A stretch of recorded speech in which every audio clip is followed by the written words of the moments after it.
Most people think of Myanmar, the country formerly known as Burma, as a secretive place, repressed by 60 years of military rule.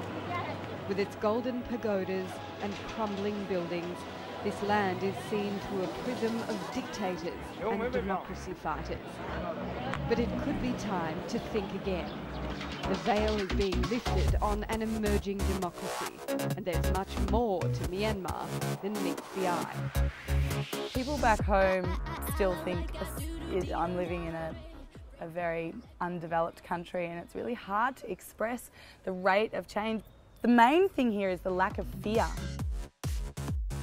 Nikki May is an Australian who manages the country's first original girl band, the Myanmar Girls.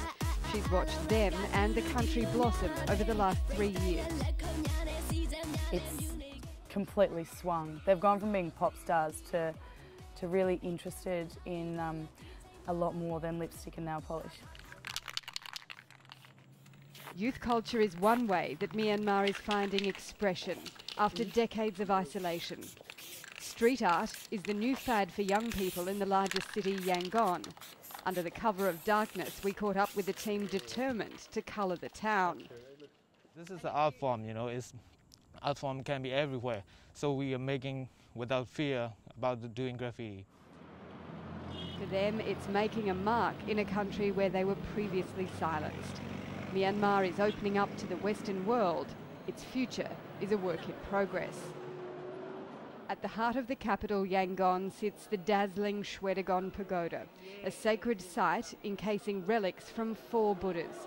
Tourists are flocking here.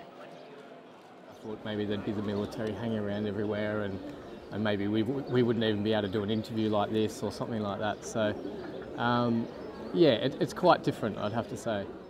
The number of Australian visitors is expected to double this year to around 7,000, but it's still a tiny percentage compared to other nations.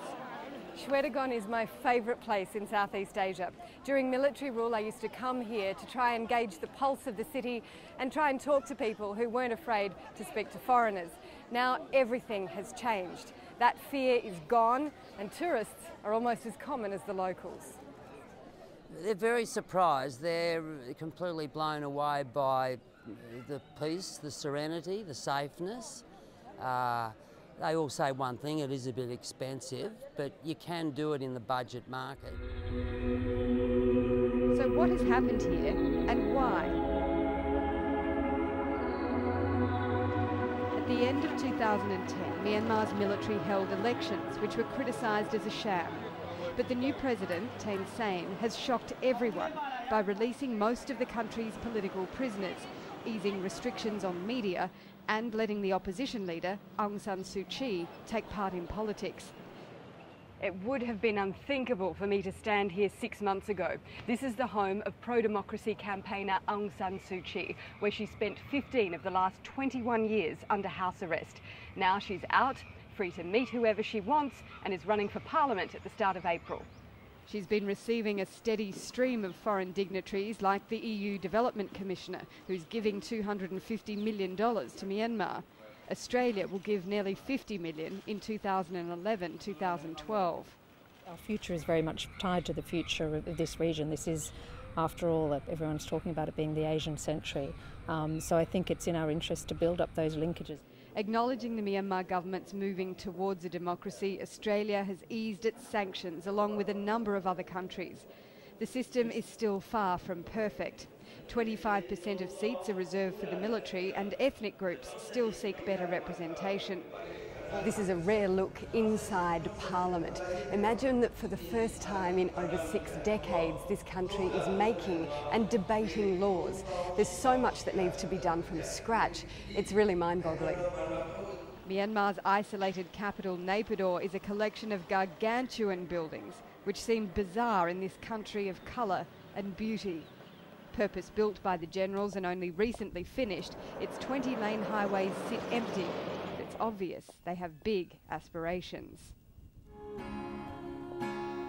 Back in Yangon, the Myanmar girls are working on a new track to encourage their country's diaspora to return and help rebuild.